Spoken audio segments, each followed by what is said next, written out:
Kindly refresh my memory, no? Kasi ang pagkaalam ko, sa paggamit ng intelligence saka confidential fund, hindi lamang sa pinapayagan o hindi pinagbabawal ang paggamit ng alias, kundi necessity for practical reasons, di ba? Yes po, Your Honor. And idadivert lang yung totoong tao nasa likod ng mga alias kapag declassified na o tapos na yung tinatawag na confidential or intelligence operations. Tama, di ba? Yes po, Your Honor. So ang tanong ko, wala ba kayong efforts na alamin kung sino yung mga nasa likod ng mga aliases na sinabit sa inyo?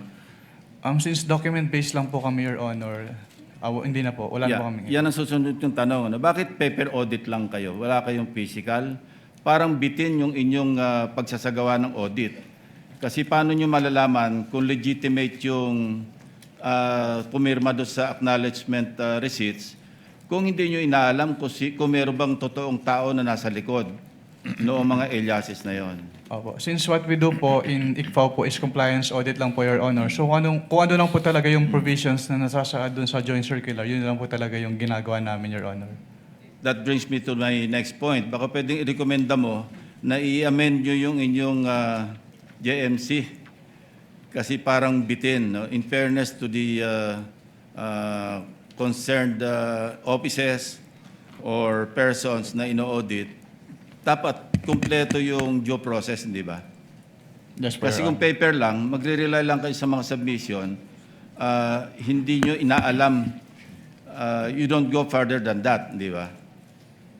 Anyway, wala ka naman doon hindi ka naman deputy commissioner pa o associate commissioner, so siguro, i-recommend mo na lang na i-amend yung inyong JMC.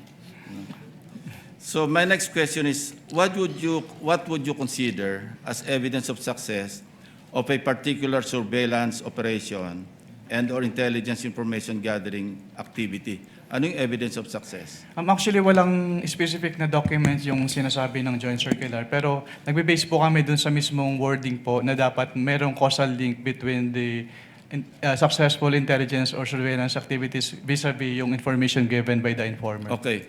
Would an after surveillance report or after intelligence report ng particular na agent, would it suffice para i-consider yung evidence of success?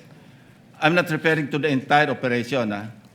Kasi kapag nagsagawa ng surveillance, nagsasagawa ng after surveillance report, whether negative or positive, would you consider that as evidence of success?